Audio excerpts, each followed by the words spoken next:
ایک اور بے حد اہم خبر، یوپی میں لو جہاد سے متعلق قانون کو الہ آباد ہائی کورٹ میں چیلنج کیا گیا ہے۔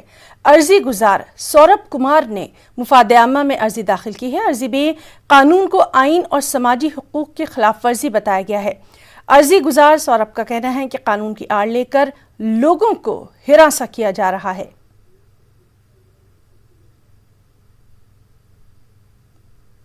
اور سیدھے رخ کریں گے الہ آباد کا، ہمارے ساتھ موجود ہیں ہمارے ساتھی عامر مشتاق۔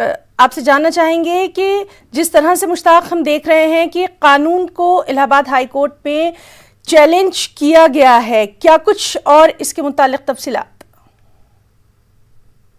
ہینا، آپ بالکل صحیح فرما رہی ہیں کہ اب یہ جو قانون لو جہاد کے متعلق یوگی حکومت نے نافذ کیا ہے، اس کے نفاذ کی راہیں بہت آسان نہیں ہوں گی۔ بہت سی ایسی تنظیمیں ہیں، این جی اوز ہیں اور ادارے ہیں جو اس قانون کو الہ آباد ہائی کورٹ میں چیلنج کرنے کی تیاری کر رہے ہیں، اور اس سلسلے کی جو پہلی کڑی ہے وہ سوربھ کمار جو سماجی کارکن ہیں ان کی طرف سے ایک عرضی داخل کی گئی ہے مفاد عامہ کی، جس میں لو جہاد کے متعلق جو قانون نافذ کیا گیا ہے اس کو چیلنج کیا گیا ہے۔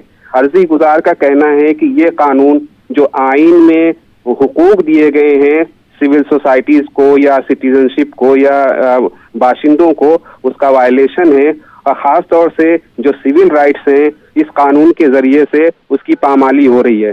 تو انہوں نے بالکل سیدھا اپنی عرضی میں کہا ہے کہ اس قانون کو منسوخ کیا جائے، کیونکہ یہ قانون سول رائٹس کے اور آئین میں دیے گئے قانونی حقوق کے خلاف ورزی ہے۔ جی مشتاق، بہت بہت شکریہ آپ کا تمام تر تفصیلی جانکاری کے لیے۔